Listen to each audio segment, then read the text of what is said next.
Yeah. So they was pulling in and out of her yard or whatever. And she made that police report, and that was it. And so I just told her, I said, you know what?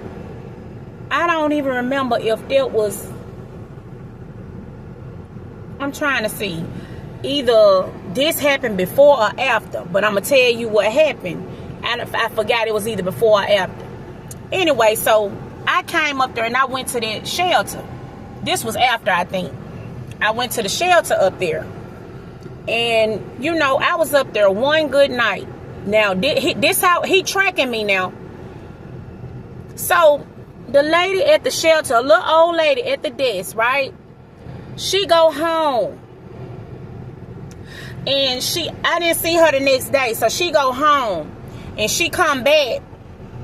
The next day.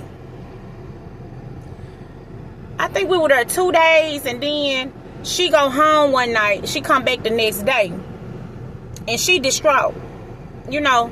And I'm looking at her now with all the stuff going on around me. I'm already knowing that everything that's going on is connected to him and this cult and these people, his family and all that. Basically, his sister, the main one. So now I'm knowing who all been doing all this stuff. Okay, all them. Everybody connected to it. Everybody. Okay. So it's a cult. And she up in there looking so sad, so scared. She's so little and frail, and you know, just a little nice little old lady. And I felt bad for her. I said, what's wrong?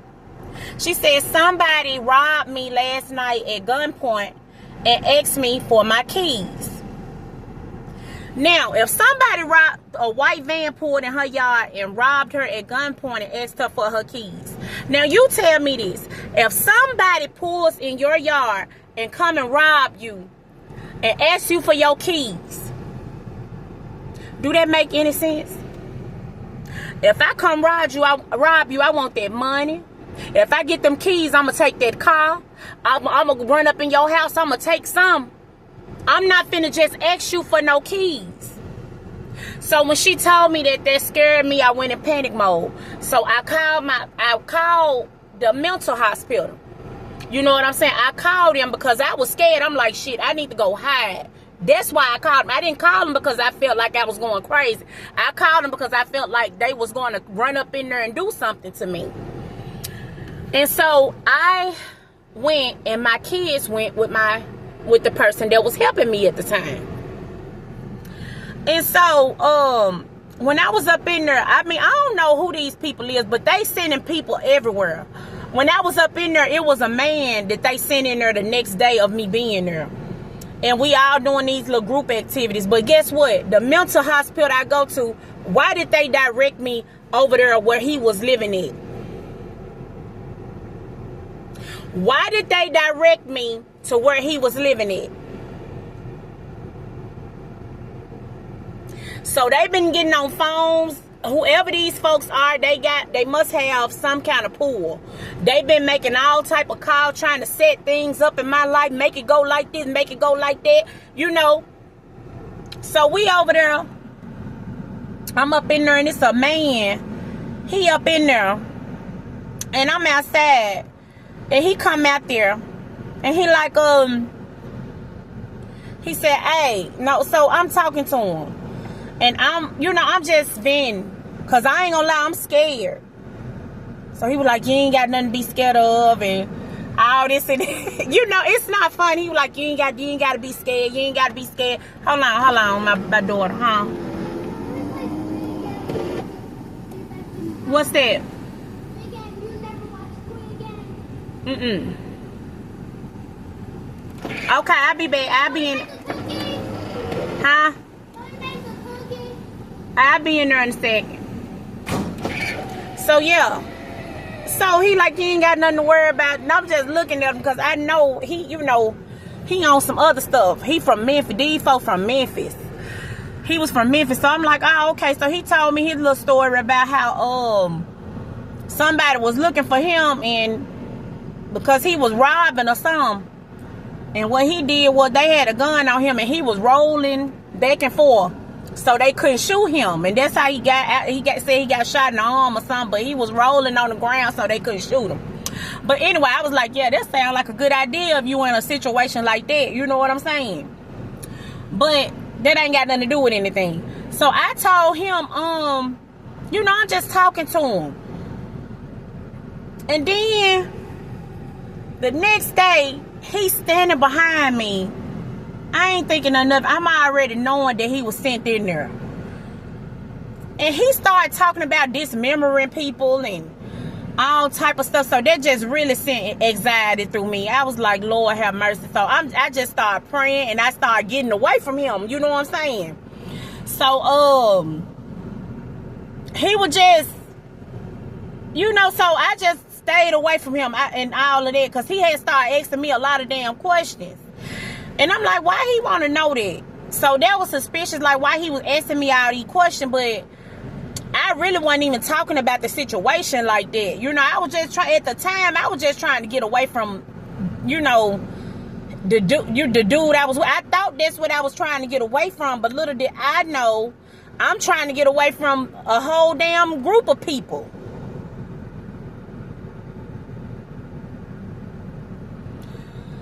So anyway, y'all, it's so much. I'm trying to take a break. So I ended up, I ain't gonna lie, when I was in there, I called him because I didn't know the magnitude of what was going on. I knew he was doing something, but I didn't know the magnitude of it. Now I know the magnitude of it, and it's like, wow. So I called him. You know, and I'm like, hey, you need to go. You need to get the kids. They with Trina.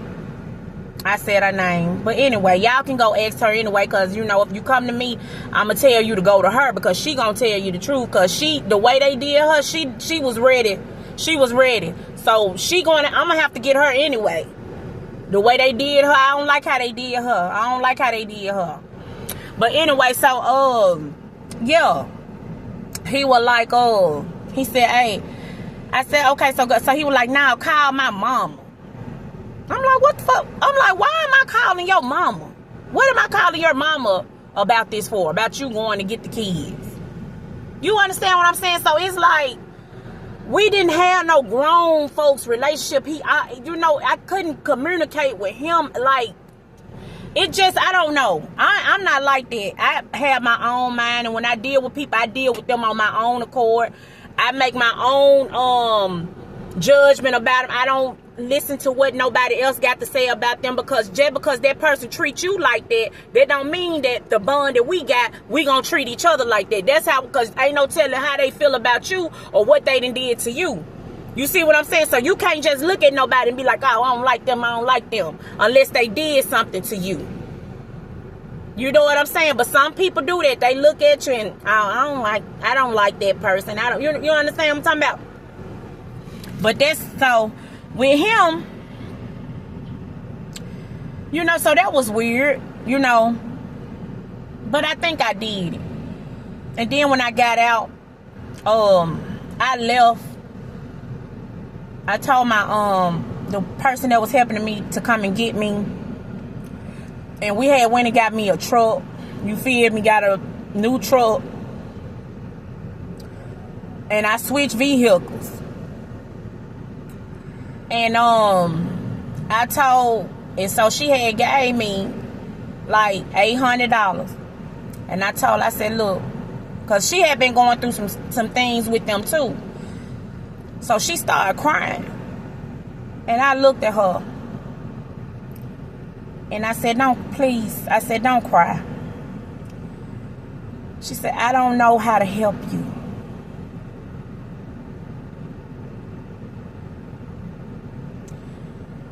She said, I have contacted senators. I have contacted FBI. I have contacted everybody. She said, I do not know how to help you. And I'm finna cry because I really care about this person.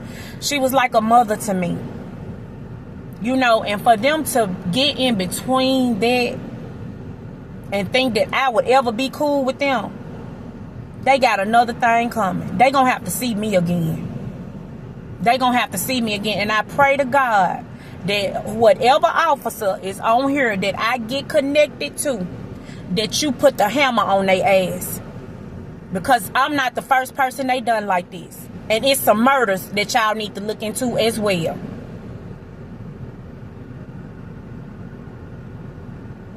Because this is ridiculous.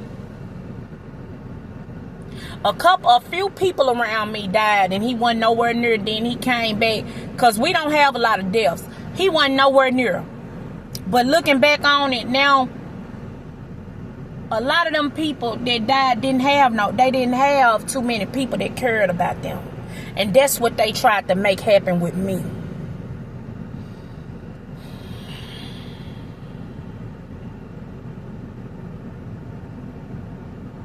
But anyway, so she said, I'm going to give you this money. I know you already got some money, but I'm going to give you some more money. You need to probably get out of, like, the states. The 3 different states that you are normally connected to. You need to get out of those. That's what she told me.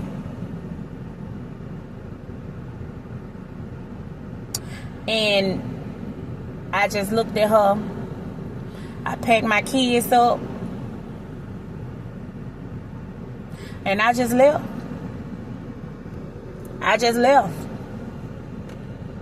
And I went somewhere else. How they got connected to this phone, I don't know. I have no idea. But see, I bought a new phone. I bought all 3 of us some new phones so they can have something to play with. So we went to another shelter, you know.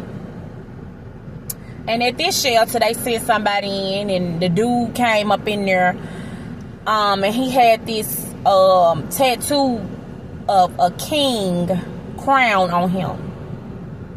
And I remember that they were saying something about the gang, the kings or something. You know what I'm saying? I don't know anything about that, but yeah, I've been seeing a lot of that, you know, and they, you know, yeah. So I knew when I seen it, I'm like, oh, okay, they didn't send somebody else in up in here.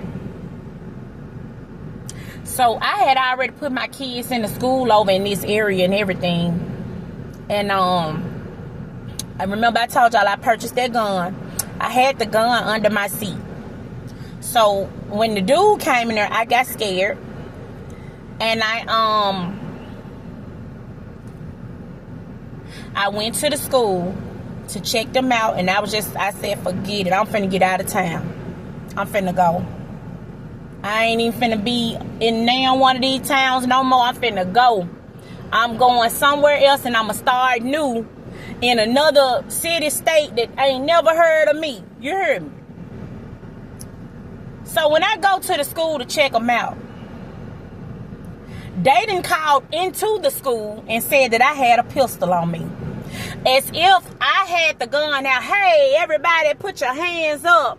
I want y'all to hit the floor right now, or I'm finna kill everything. I didn't do none of that. I just had the gun under my seat, just going to pick up my kids. The police came out, searched my vehicle, went under my seat, saw the gun, and took me to jail. Took me to jail for no reason. So now I'm on papers right now to this day for no reason. They took my kids and put them in CPS. They did not allow me to even call anybody. They didn't allow me to call anybody to come and get my kids or anything. They said, hey, when you get out of jail, you can get your kids back. So I'm like, okay. So I'm thinking, well, as soon as I get out, I'll get them back and everything will be good. Oh, no. I went to jail for 2 weeks. The CPS people came and talked to me. And they told me that I would have to get I would have to work with CPS to get my kids back. And I'm like, hold on. The officer told me as soon as I get out of jail, I can get my kids, because nobody even allowed me to call and get nobody to come and pick up my kids.